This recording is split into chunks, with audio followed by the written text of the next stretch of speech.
Okay, so this video is basically just a 20-minute video with me adding some commentary, which I'll stop during the course of the video to add more insight. This is an edit from the Joint House inquiry into the September 11th, 2001 terrorist attacks. Um, Carl Levin, a panel member, is interviewing one case officer from the Central Intelligence Agency and one FBI field agent from New York. They're both hidden behind a partition screen. However, I know the identity of these two people, and I'll add some commentary about who they are and what they're talking about.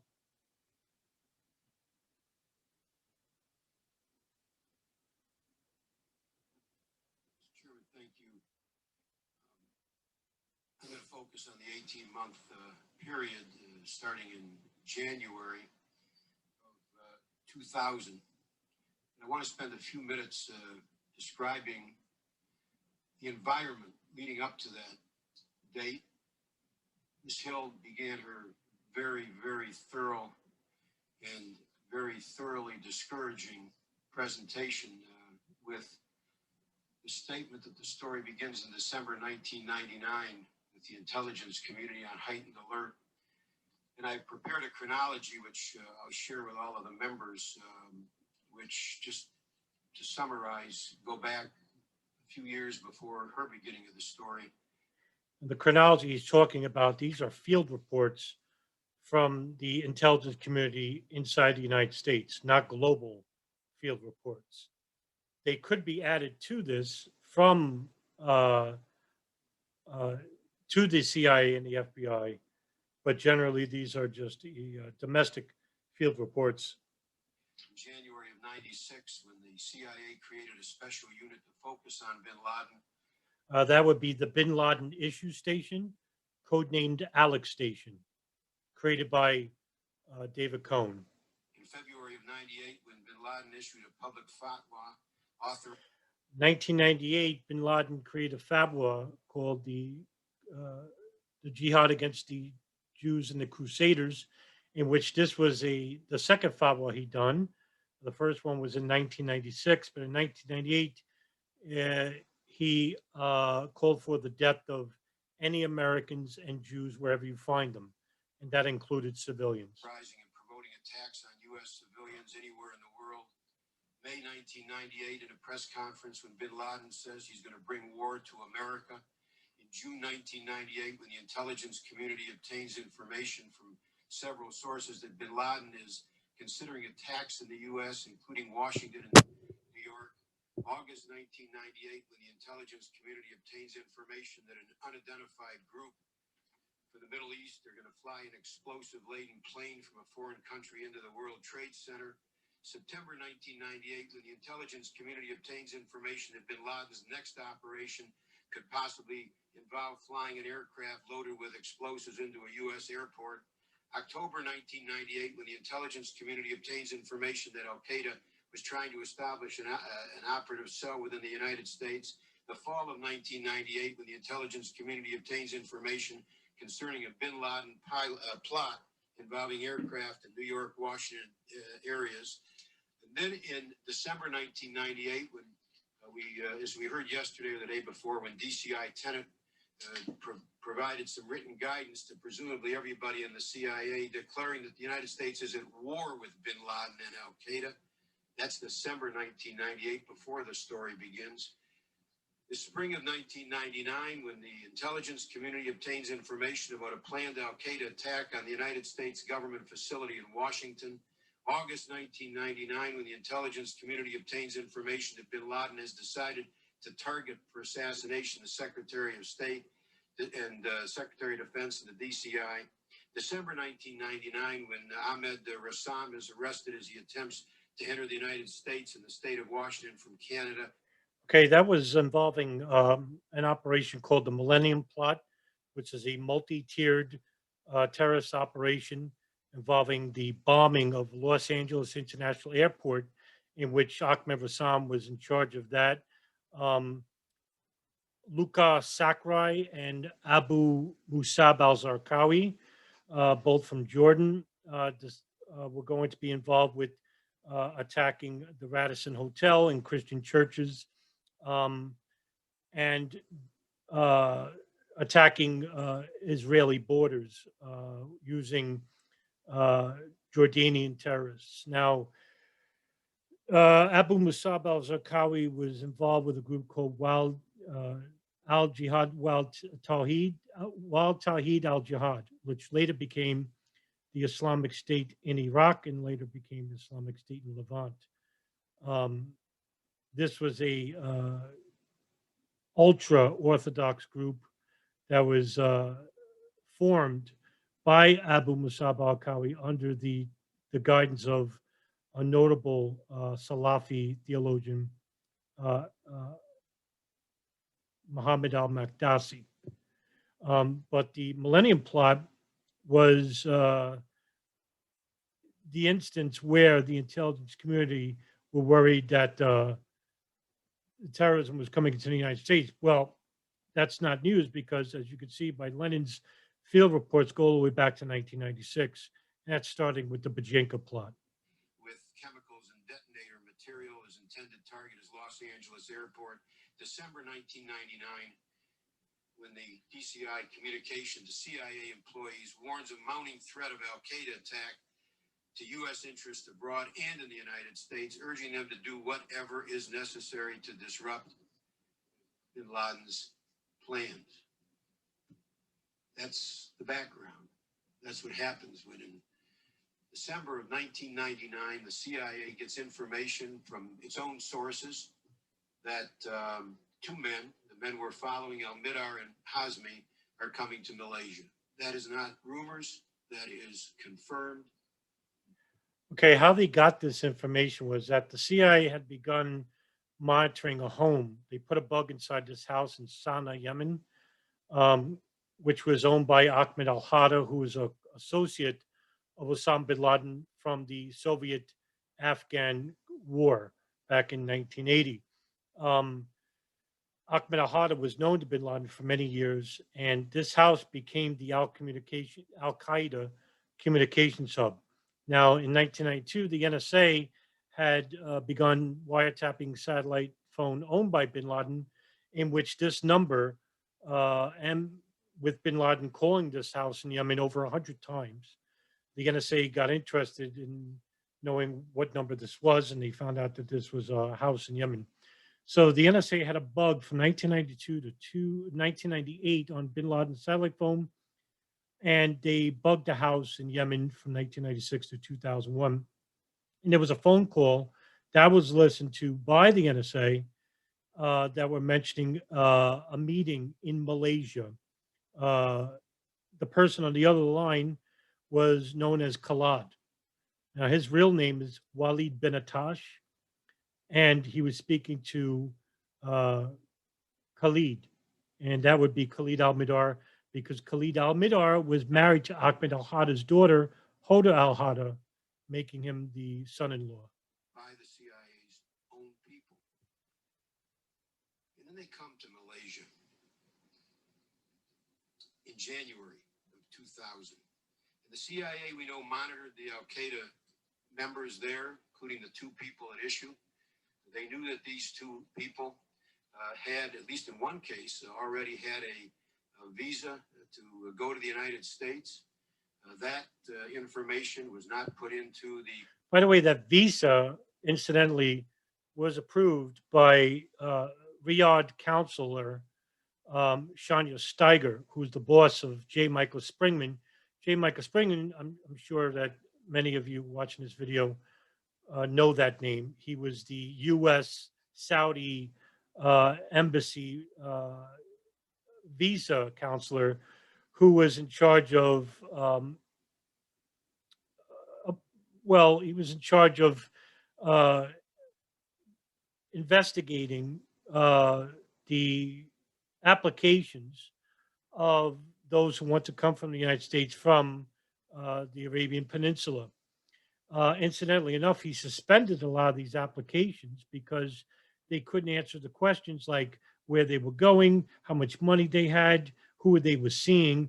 And a lot of these people that were filling out these applications couldn't speak the language and left some of these questions in blank. So he suspended approximately 15 of these applications. But all these applications were approved by Shiner Steiger, who overrode the decision to suspend them. And a lot of these applications belong to the suspects involved with the September 11th, 2001 terrorist attacks, including Khalid al-Mihdhar and Nawaf al-Hazmi. Watch list. It was not shared with the FBI. It knew that al-Mihdhar had a multiple entry visa, as a matter of fact, and knew of his ties to al-Qaeda. Two failures there, not placed on the watch list, not shared with the FBI. Then in March of 2000, the CIA found out. Okay, just to retract a little bit. Now, Khalid al-Mihdhar and Nawaf al-Hazmi at this point are inside the United States. It is stated that they landed at LAX airport on January 15th of 2000. There is some evidence, maybe there's speculation that they could have landed 2 to 3 days earlier. Nevertheless, they were picked up by a Tunisian cab driver named Kwali Benamarine, who was sent to pick up 2 Saudi men. Now, he didn't know the names, and the person who sent Kwali Benamarine to pick them up was Fahad al-Thumari, who was the Saudi Imam counselor at the King Fahd Mosque in Los Angeles. And later on, when the 9/11 Commission interviewed Fahad al-Thumari in Riyadh, Saudi Arabia in 2002, he basically said that he never heard of Khalid al-Mihdhar and Nawaf al-Hazmi, and 9/11 Commission basically said that he found them to be deceptive. But they were already in the country, and the CIA knew this, and so did the NSA, and neither one told the FBI or the State Department at this point. That al-Hazmi had entered the United States at Los Angeles International Airport on January 15th, not shared with the FBI, even though they knew he entered the United States, not shared with the watch list. Then another event occurs in October of 2000. This is a watershed event. This is the coal being blown up. And by January of 2001, the CIA knows that the coal planner was at that January 2000 meeting in Malaysia. Yeah, Khalid, by the way. They knew that a man named Khalid had been the center of that attack. And the Tawfiq planner, Benatash. Khalid was at the January 2000 Malaysia meeting with the 2 people we're talking about, al-Mihdhar and al-Hazmi. That's right. And the CIA knew this. And this is January. This is before they come to the United States. The CIA knew this because they sent Malaysian authorities to go and take photographs of the people coming in and out of this condominium, which was owned by a Malaysian businessman named Yazid Sufat, who has ties to a Southeast terrorist organization called Jemaah Islamiyah, which at that time was headed by Ridwan Isamuddin, who went by the Nom de Gror Hambali. He was also at this high-level al-Qaeda meeting, as well as Khalid Sheikh Mohammed, as well as Tawfiq Benatash, and later on, Zacharias Moussaoui, the alleged 20th hijacker.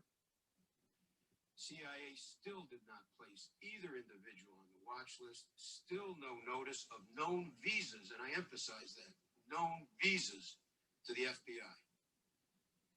They may or may not have shared with the FBI earlier that one of them had a passport. Nope, didn't share that either. Visas. In fact,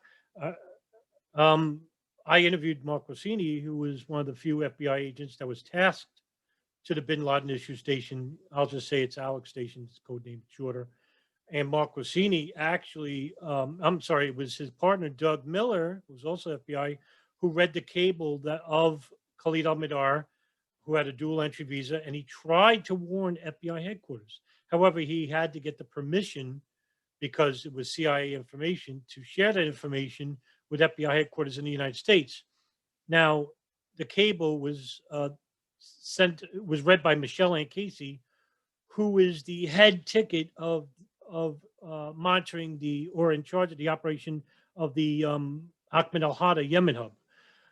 She sends the cable to be approved to Tom Wilshire, who's the deputy chief of Alex Station.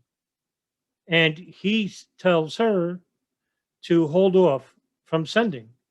And when Mark Rossini goes to inquire about why the cable is not being sent, Michelle Ann Casey tells Mark Rossini that it's not an FBI matter and that they believe, she's talking about the Alex Station and Counterterrorism Center, they believe that the next attack will be in Southeast Asia. Now, this is important because if they believe that there's an attack inside the United States, the CIA is no longer, or they can't conduct operations inside the country because it's illegal. As long as it's outside the United States, the CIA can manage and control information, and they are the ones in charge, or they're the lead agency involved with the operation. If they allowed Doug Miller's cable to go to FBI headquarters, that means the FBI would have put a detail team on Khalid al-Mihdhar and Nawaf al-Hazmi as soon as they stepped off the airport, thereby probably either monitoring them, which would have prevented the hijacking of Flight 77 at least, or if they arrested them and they talked, could have prevented the September 11th attacks from even happening. Visas to enter the United States. And the fact that one at least had entered the United States, still CIA doesn't place names on watch lists, still no notice to the FBI. And now we have a direct link to the killer, or the killers of Americans on the USS Cole. Direct link between these two men, al-Mihdhar and al-Hazmi, to the planner, Khalid, of the Al-Qaeda attack on the USS Cole. That's right. Now I want to... Now, just to add to the fringe conspiracy theorists who don't believe in hijackers or hijacked planes. Well, if you don't believe in hijackers, none of this exists. That means Alex Station was not monitoring Khalid al-Mihdhar and Nawaf al-Hazmi, because if they don't exist, that means Alex Station itself ceases to function as an operation. But if you're a serious researcher and investigator, here's your inside job, so to speak. Here it is. The CIA and the NSA both knew that these two men were inside the United States and didn't warn not just the Department of Justice, the FBI. They didn't even mention this to anyone from the State Department until August of 2001. And still, even when they mentioned this at the National Security Council briefing, the CIA representatives, that's George Tenet and Richard Blee, who is the deputy chief of station of Alex Station, didn't even mention that they were their names or that they entered California in January of 2000. They just said, yeah, we think there are Al-Qaeda operatives inside the country. They were quite vague. So here you have a great lead-in to an inside job. And yeah, conspiracy theories abound. Did the CIA wanted this to happen? Did they allow for this to happen? Well, you can make a great case for that. But if you're just going to say, hey, these hijackers didn't exist, well, guess what? You just exonerated the CIA and the NSA from having any foreknowledge or complicity in allowing the attacks to even happen. Proceed now to the June 11th, 2001 meeting, because that's what I really want to focus on, and then the events after that. That's a bit of the background. If I'm wrong in any of that, I would assume that our witnesses would correct me. On page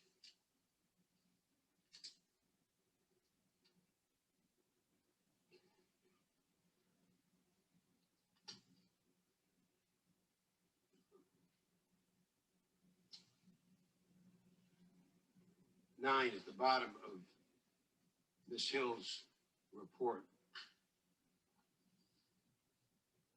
it stated the following. On June 11th, 2001, FBI headquarters representatives and CIA representatives met with the New York FBI agents handling the Cole investigation. Okay, now, because he doesn't mention names, I know the names of these people. The CIA representative is Clark Shannon, and he meets with Dina Corsi and Steve Bongardt of the FBI. The New York agents were shown but not given copies of the photographs that they and told that they were taken in Malaysia. They weren't told that. That's right. So now, um, I'm sorry, not Dina Corsi, Margaret Gillespie. Um, Now, even though she's FBI, um, I'm sorry, it is yeah, I think it's Margaret Gillespie or Dina Corsi. It's Margaret Gillespie. Anyway, she's also tasked to the Alex station, Margaret Gillespie. So they're going to this meeting, and what is happening here is that the CIA agent, um, I'm s- I have to correct myself. That was a separate issue.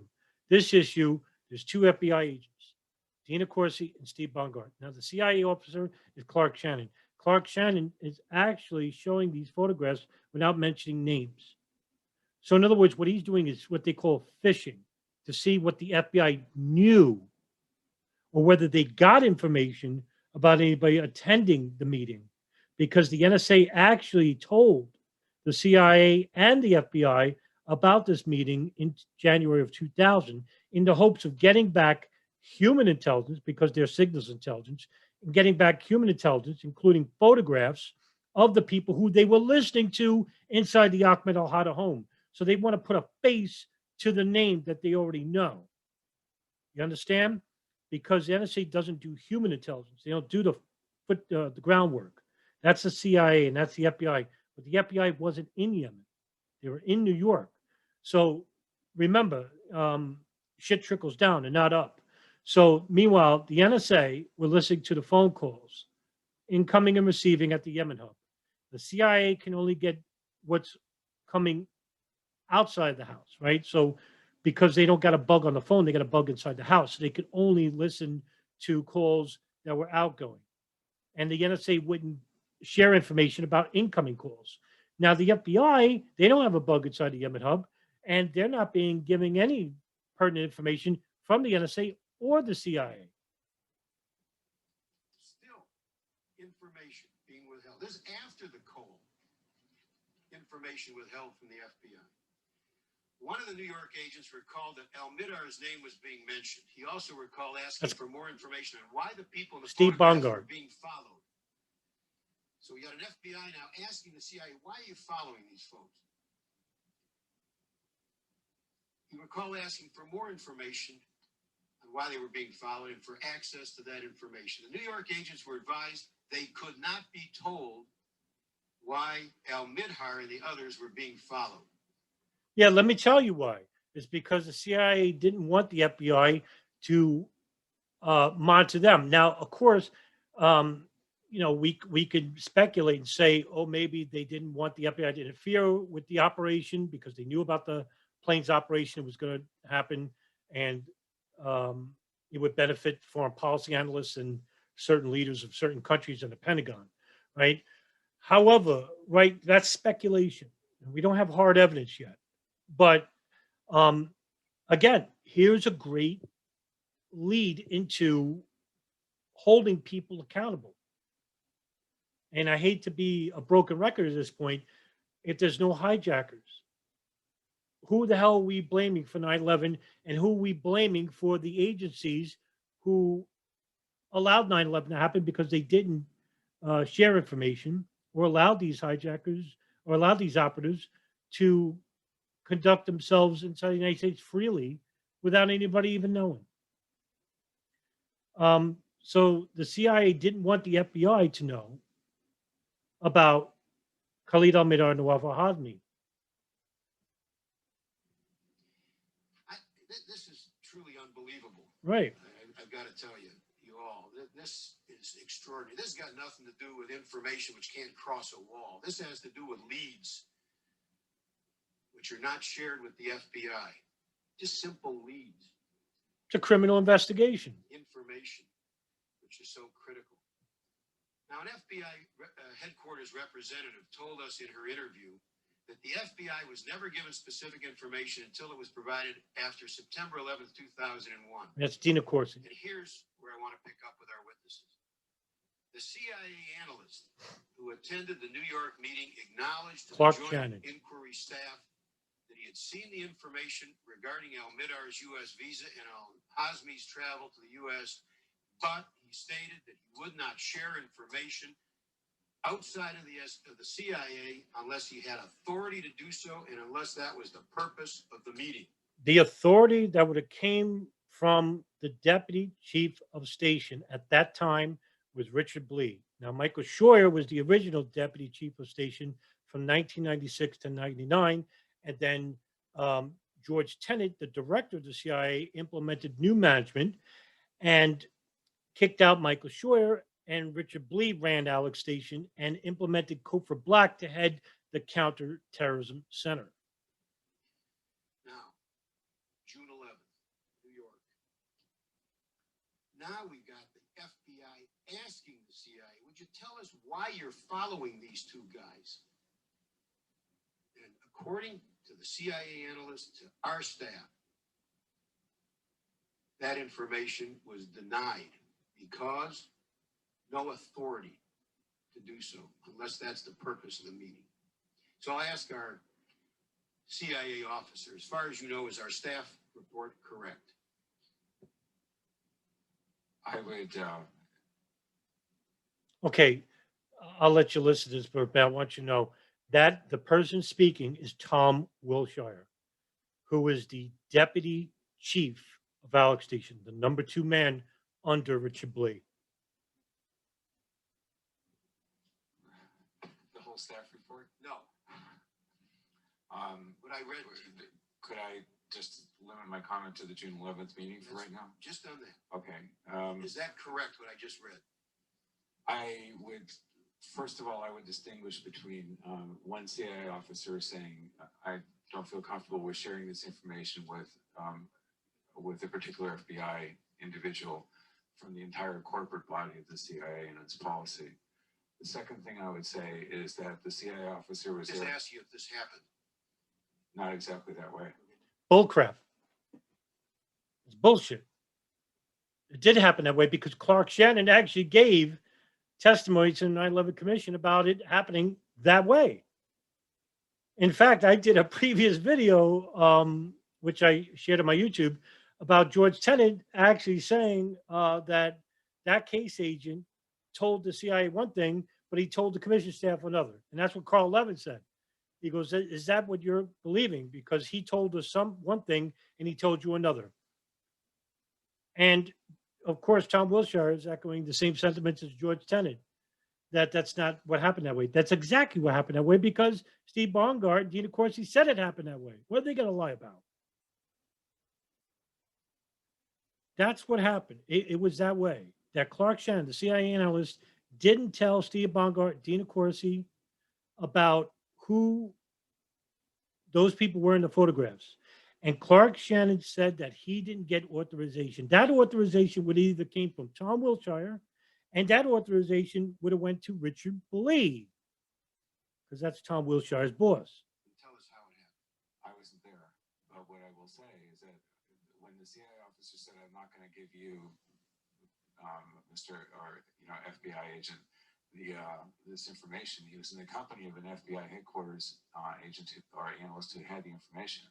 The information was in the hands of the FBI. It was a question of my interpretation of this event, at which I wasn't there, is that the analyst was being conservative and basically all I can do is go into the dangerous kind of speculating what's in his head. No, I'd rather you not speculate. Okay. You weren't there.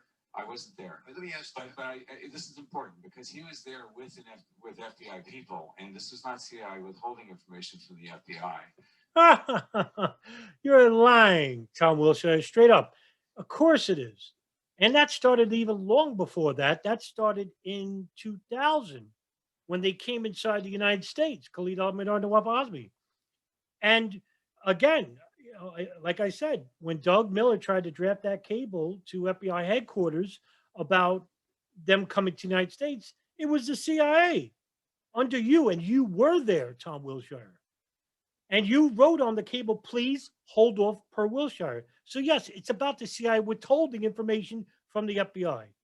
Then, and in this instance. There was something quite sure because we were in support of the Cole investigation. A lot of this exercise was Cole. Yeah.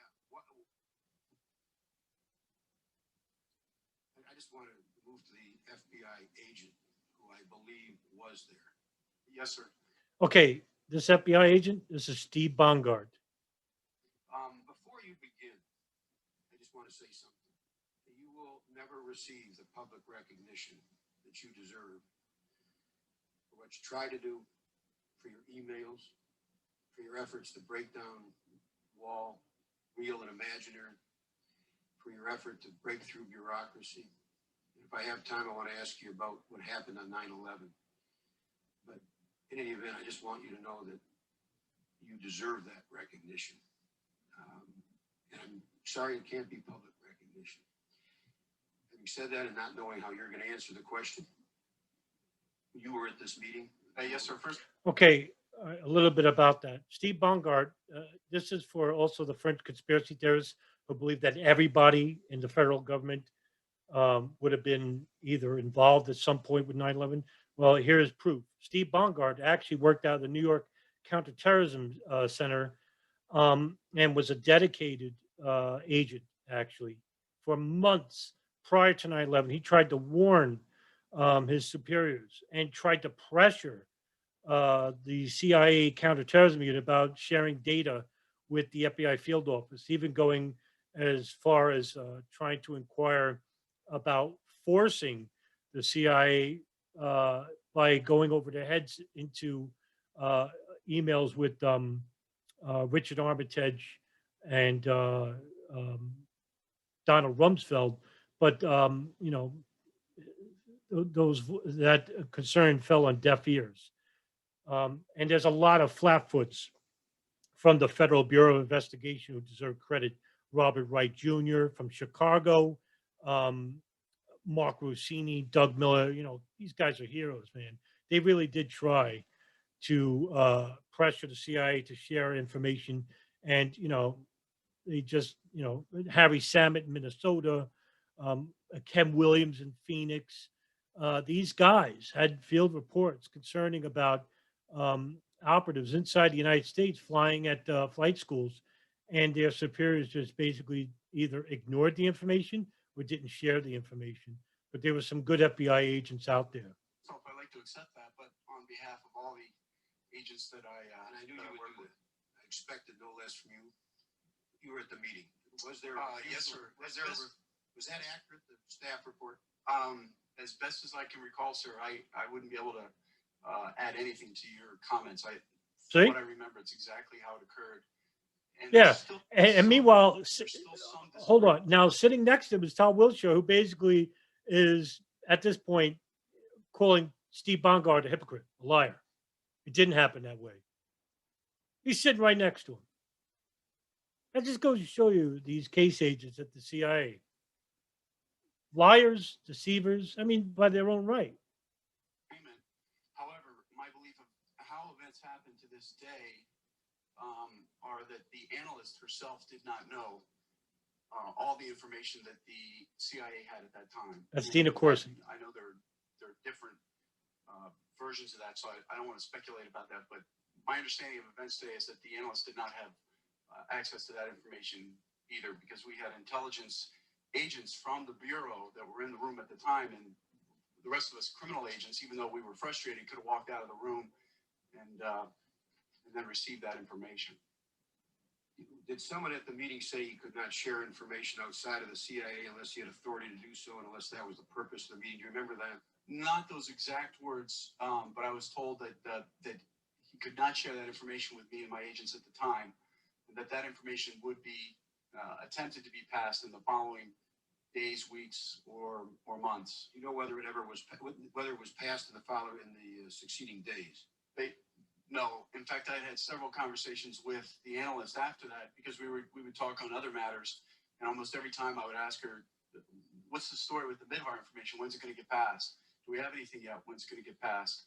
And each time I was told that the information had not been passed yet. And the sense I got from her, based on our conversations, was that she was trying as hard as she could to get the information passed, or at least the ability to tell us about the information. Okay, now here's a little bit. Now, you mentioned Midhar, that the FBI knew about the name Midhar. Right.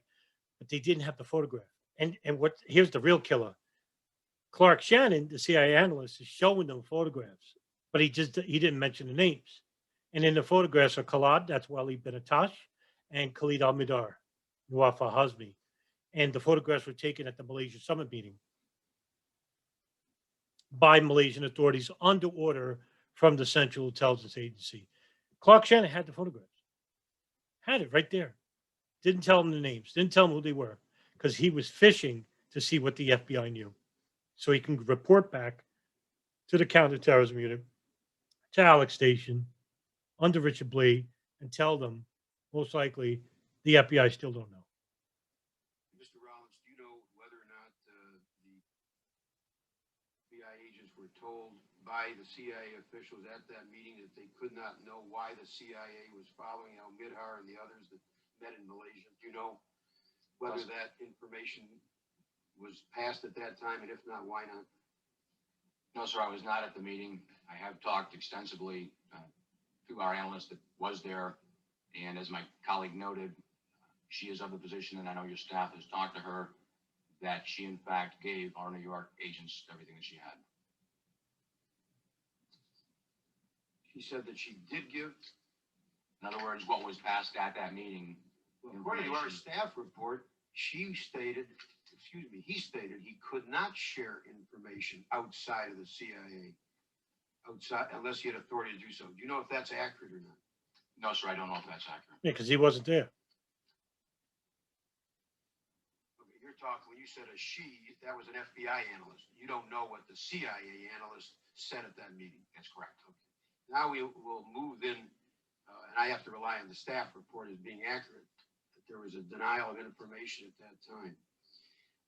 Now we move on to August 22nd.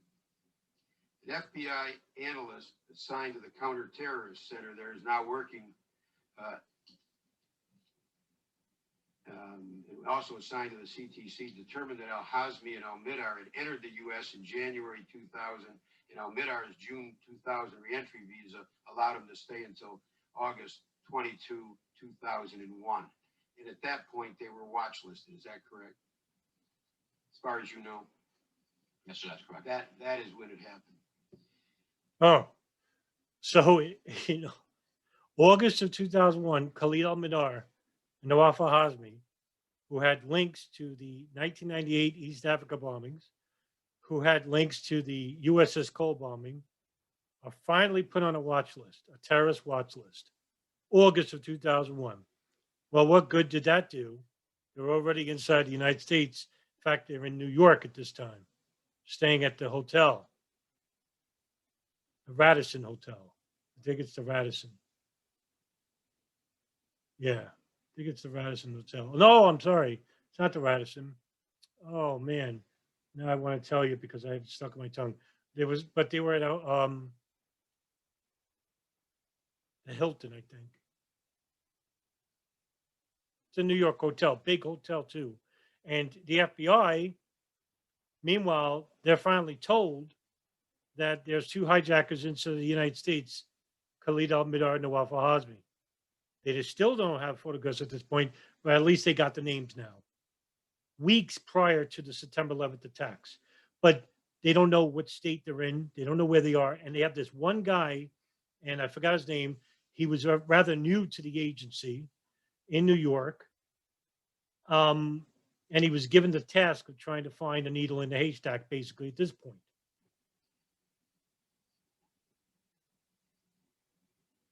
I think we have to know precisely, and perhaps we have to talk to the people other than the FBI agent who is here, who confirms what our staff report says to the best of his knowledge.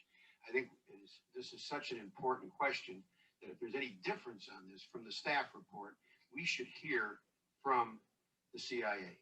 I would ask our CIA officer who is here to take that request back, and if there is a difference that officer had recollection-wise as to what happened at that meeting, whether or not she did in fact refuse to let the FBI know in June of 2001 why the CIA was tracking these two men. Why they didn't say at that time that we knew that these two men had visas to the United States, the FBI still didn't know that. That still wasn't on the watch list. As of June of 2001, now this is 16 months after the CIA knew 16 that months? these men had visas to come to the United States and entered the United States. Still, according to our staff report, there is this refusal on the part of the CIA to share this information. And this is critically important information. I think that And not only did the CIA knew, the NSA knew, because the NSA were intercepting phone calls of Khalid al-Mihdhar while he was in California, Lemon Grove, San Diego, where he was using a phone.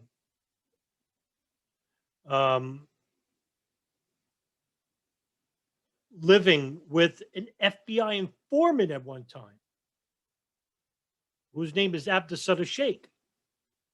So Khalid al-Mihdhar and Nawaf al-Hazmi, when they landed in Los Angeles, went to San Diego, and 9/11 Commission stated that for 2 weeks, didn't know where they stood at. Wasn't until they moved to Parkwood Apartments and then rented rooms from Abdussadah Sheikh, who was a longtime FBI informant for the San Diego field office, whose handler was Steve O'Brien. got to have accountability in this system. And that failure is massive. Yeah. And if that information should have been shared, it should have been shared a lot earlier, if watch lists should have been entered, and if FBI should have been notified, which it seems to me it's clear all that should have happened, then we've got to know who's responsible for those failures. If we're going to really break down walls, reel and imagine. Wow, who's responsible? Richard Blee, chief of station of Alex Station. He's the boss. And the boss of him is George Tenet. Tom Wilshire, the deputy chief of Alex Station. These are the people. Well, we know for sure Tom Wilshire didn't share information with the FBI. Question is, why not? Because 9/11 Commission weren't made aware yet that Tom Wilshire didn't share information with the FBI. And that's because the 9/11 Commission didn't invite Mark Rossini, Doug Miller, Ed Getz, and Margaret Gillespie, the FBI agents tasked to Alex Station, to testify. We've got to have accountability. If I have 1 minute left, I'd like to ask our FBI agent to tell us what happened on 9/11 as to what he tried to do and as to a passenger list. I understand if this is okay, non-classified. No, it was, we had come back from the buildings all in a state of shock. And there was a brief at that time by the analyst at headquarters over who was actually on the manifest. And when we heard the name Khalid al-Mihdhar, obviously I was upset, made no bones about saying the fact that I was upset. And I know the analyst was very upset also, so it wasn't just necessarily on one side, but it was in the afternoon during our conference call that and I remember exclaiming, "This is the same Khalid al-Mihdhar that we had talked about for 3 months." And I remember a supervisor at the time saying, and rightly so, that they had done everything by the book with regards to at least what the FBI could do based on current understanding of what the laws were. By the way, just to add how Tom Wilshire actually has a bald spot on top of his head. As you can see right here, there's a bald spot on top of his head. But at the same point in time, realizing how ludicrous that statement sounded to me, it just didn't sit well. What I know of the information that was being sought, there was no barrier to that information being shared, that these persons were suspected of being terrorists. That could have been shared with the FBI. And the fact that they were suspected of being in the United States, that could have been shared with the FBI. I don't know of any prohibition in law in terms of messing up criminal investigations for that information, not just that information, not to have been shared. The reason that June meeting is so critical, many reasons why it's critical, but one of them is, Mr. Chairman, that Al-Midhar was out of the United States in June of 2001. He came back. That's right. He went to Yemen because his wife had a child, and he left for Yemen, and it almost threw a wrench regarding the 9/11 operation a little bit. But Khalid Sheikh Mohammed was really mad, allegedly. We're gonna, this is coming from people who were tortured, but there were a number of people that could corroborate that story that Khalid Sheikh Mohammed was mad and was almost going to replace Khalid al-Mihdhar. And allegedly, bin Laden told him no. He's still involved with the operation. But here, Khalid al-Mihdhar, he left the country and he came back in. Now, if he was on a watch list earlier, he wouldn't be able to come back in. Or if he did, he would be monitored by the FBI. Back in, as I understand it, in July of 2001. If he was put on the watch list then, Yeah. at that June meeting, he could not presumably have come back into the United States. Right. I think that there's, it's one thing to say that the dots weren't connected, and they weren't, even when there was an effort made to connect them at a June meeting. The effort to connect the dots was frustrated. It's another thing when the dots aren't even put into the file, when the dots aren't put into the watch list, when the information isn't even shared. That's even preliminary to connecting dots, is simply to get the dots in place where someone can connect them. We didn't even see that. So we have failure piled upon failure here, I believe. I hope there's going to be some accountability and some answers where there so far are none. But again, I want to thank our witnesses, all of them, and I want to thank Ms. Hill and her staff for an extremely thorough report, which I hope will shape